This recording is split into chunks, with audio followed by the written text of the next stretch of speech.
Hello, I'm Chris, this is Gross Models, and welcome to issue 2 of Fanhome's Build Your Own R2-D2 from Star Wars.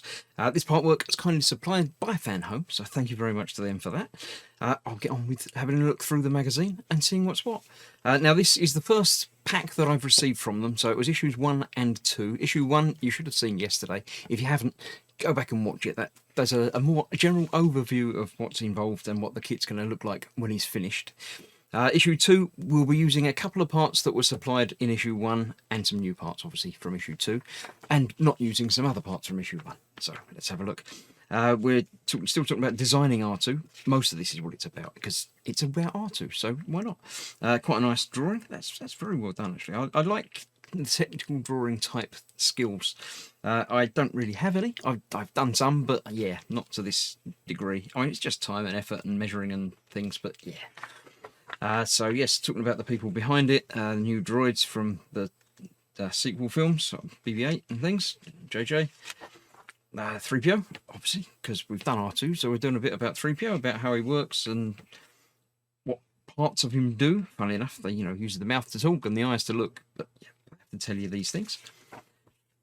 And case study of him in the different films, in the different stages of assembly, restraining bolts and things like that. Then we're talking about ICs, integrated circuits. This is a good section that they put in these magazines. It's parts that they're using in the build and teaching you a bit about the background of them. So yeah, there's no integrated circuits in use in this issue, but there obviously will be as the build goes on. So yeah, talking about all of that. And then we're on to R2-D2's right leg. This is the first leg that we're going to be completing. We're using, from last time, the screws that we didn't use, and the top of his right leg, his right shoulder, and another card full of pieces for the rest of the right leg. Now this is the time when you start to get a sense of the scale of it, because obviously this is the leg, there's still the foot to go on the bottom there. But yeah, so once again, I shall cut away to get it off the backing card, because it's not easy. You just got to sort of peel it away, and then you only get half of it, and then you have to pop through the rest of it. And yeah, so I shall get that free, get all the pieces out, and prepare some glue as well. You need some glue for this part of the build, so I shall see you in a moment. So, supplied in this issue, we have a stabilizer, 2 lubrication fittings, a hydraulic arm coupler, a cap, hydraulic arm piston, and hydraulic arm shaft, and of course the right leg outer plate apparently. So I don't know, these are all just parts that are put on cosmetically. These are actually all metallic. They're all metal. They're quite nicely weighted, and you can hear them even going against each other. The main body of the R2 is obviously plastic, but there are metal parts. So looking at the build itself, we're adding the details to the right leg. I shall bring up the picture-in-picture of all of this to show you exactly what's what. It's got a thing about using super glue. It says liquid super glue is very runny and can be tricky to apply in the small amounts needed. It says you may find it easier to run a blob onto some scrap card and pick up some drops with a pin or a cocktail stick. The glue can also bond skin in seconds, so don't poke it with things. So I am actually using Gorilla Super Glue, which is a more of a gel. It's a thicker glue, but I am indeed, as ever, using their advice with a cocktail stick and a scrap piece of metal. It's actually from Tamiya masking tape, an empty pot of that. Now what I generally do with this is get some out, getting close to the end of the bottle. I do have a spare, but don't need it today. I get some of this out onto the surface just like that, put the bottle away, and then using the cocktail stick you can just pick up a small amount and put it where it needs to be. So that will be all right for a little while. So I shall move this out of the way while I continue on and show you exactly what we're going to be doing. Let me just put the pictures over there so I can still see them. Right, we're collecting all the parts for the issue, and obviously the parts from the previous issue as well. I shall open up the screws because we're going to be needing those. Put those all down there. Get rid of the rubbish. Right, so we've got all the bits. Good to go.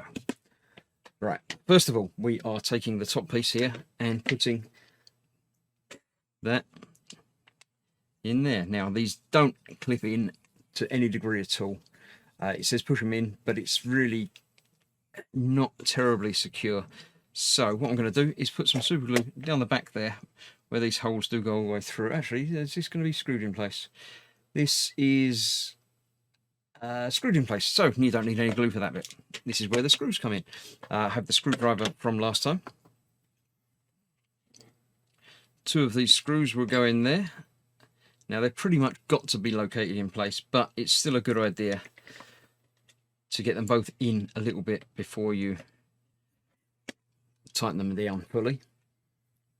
So we'll get them in there, tighten them just enough to hold the stabilizer firmly in place. Now this is a metal screw going into metal, so you'd be hard pushed to be able to over tighten it, but it doesn't need to.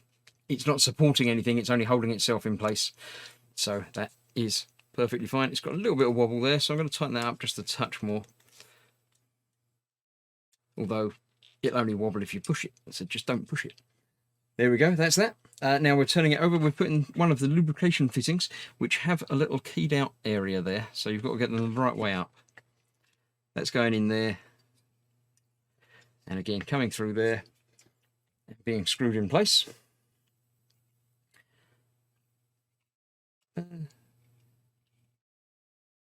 Just fit it in place, turn it over, use screw in place, repeat step 4 to add the second one. So I'm going to tighten this down.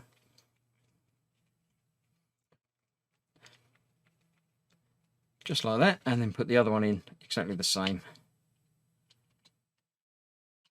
Now, you may notice, if you watch the films carefully, which I don't, there is no, strictly speaking, correct way for these to be. You'll notice on some shots, the long bar is the leading edge, the front of R2. On some shots, it's the back.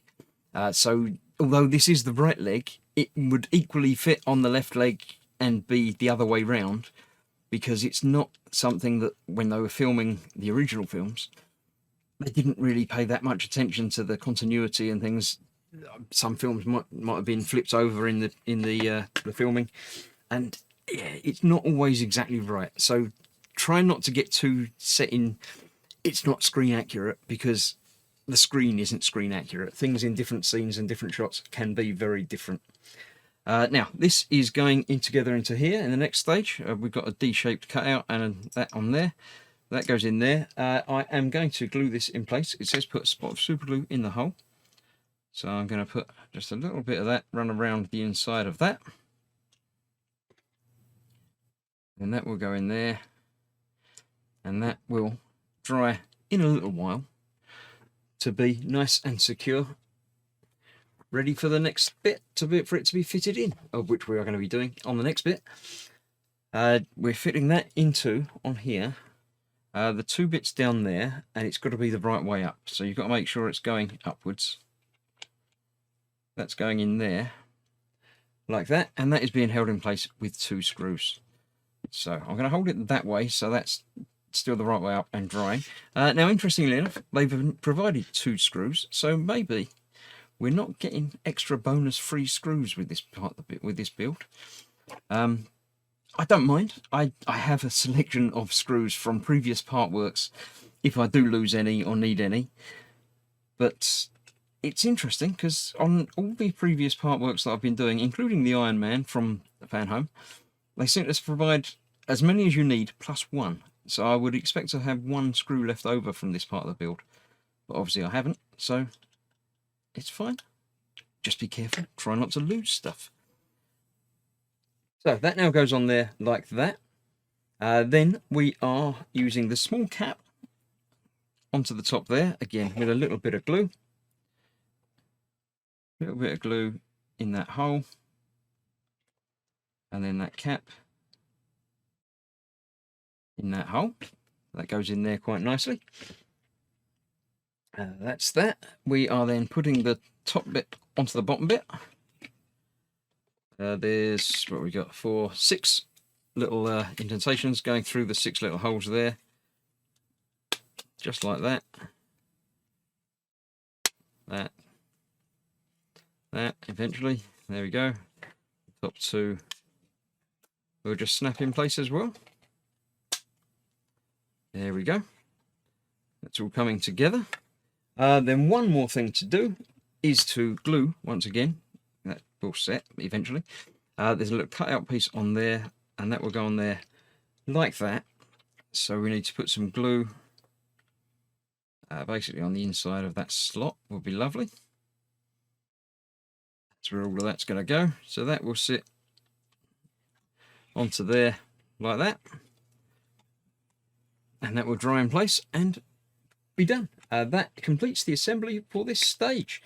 Shoulder plate will not be fitted permanently until later on, so take care that it isn't dislodged by accident. That actually went on quite securely, so I don't think that's going to be a problem. I don't think that's going to come loose. So that, if I turn it over, yeah, is on there. Okay, it's done the job. These bits are screwed in place, as is that. That will be drying by the time I come back to it next time. Now, this is the second of the 2 issues that came on the first one. Starting a new part work is always a little bit, up and down with the deliveries. You're never sure exactly how long it's going to be until you get another one. So it might be a couple of weeks, it might be a month. But when I receive the next delivery, I shall be back with issue 3. And we'll continue on from there. There's nothing special on the back of these. This is obviously what we've been working on. This is how it looks now with everything labelled on there. And on the back, it just says, build your own R2. Whether they're going to do a next week at some point, I don't know. We'll find out. But that's that for today. With that and the parts from last time, I shall put these all away safely. I'll keep the screwdriver out for other things. And that's that. Yes, so I shall see you soon for the next issue of this. Thank you again to Fanhome for supplying it for me. Otherwise, I wouldn't be able to film it for you. So, I shall see you soon. Stay safe. Thanks for watching. Bye-bye.